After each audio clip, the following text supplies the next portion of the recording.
Hi, I'm Emmett Reed, reporting to you live from the fourth floor of the Florida Capitol here during the last week of the legislative session to bring you the FHCA Provider Program. This is a Tallahassee update from the Florida Healthcare Association. Okay, this report's going to be a little bit more informal than most of them because we're literally reporting on the fly from the Capitol about our important issues. Right now, I'm happy to report that all of our major issues, which are all heavy lifts, are still alive in the House and the Senate. Let's start first with reimbursement and rate cuts. We know that the Senate has come out with an offer of a 0% rate cut, which would be great, but we're not so sure we can get there. The House, on the other hand, has come out with an 8.5% rate cut. So our hope is that they meet in the middle, or closer to the Senate side is truthfully our hope. So right now there's a lot of bargaining and horse trading going on. We have members up here lobbying from all different companies. We have our lobby team in full effect trying to beat that cut down as far as possible. All right, and now I'm going to bring in immediate past president of FHCA, Debbie Franklin. Debbie, thank you so much for being here today.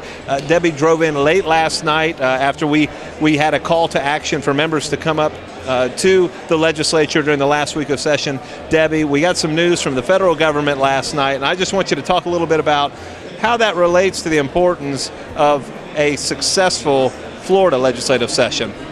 Well, the CMS has made a proposal that we're going to take 12% cuts on Medicare. And as you know, Medicare and Medicaid go hand in hand.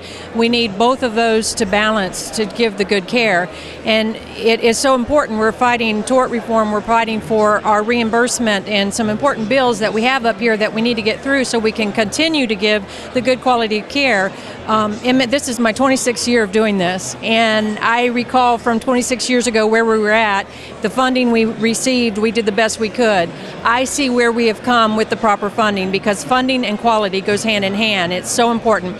So we've got to keep this balance and not let our guard down because now we've got a huge dragging facing us from the federal government with our potential cut of 12%. So this is vital. Another big issue for our members is tort reform. Obviously, we have kept tort reform alive all the way into the last week of this legislative session, and we're still alive, but we have a huge uphill battle to fight. There are literally hundreds of trial bar lobbyists up here lobbying against our effort right now.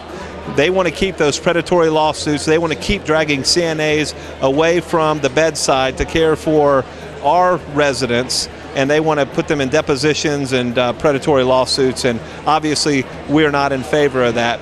The House passed yet again their bill in another committee, and it is now awaiting to be heard on the House floor. We're very excited about that. In the Senate, it's not moving quite as smoothly, although it's passed one committee and been heard in a second.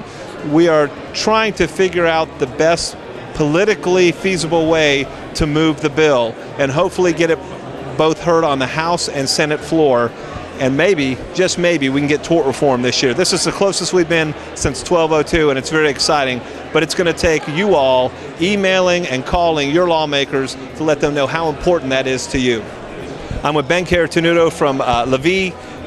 Ben, one of our biggest members in the state, and you have been a tireless workhorse for Levy, not only in Florida, but in many other states. But I see you in Florida so much up here at the Capitol. First of all, I want to thank you personally on a personal level, knowing that a member cares enough about what we do to come up here and help us. So first of all, thank you. And the big issue that I want to talk with you about is tort reform. Why is tort reform important to you and your company?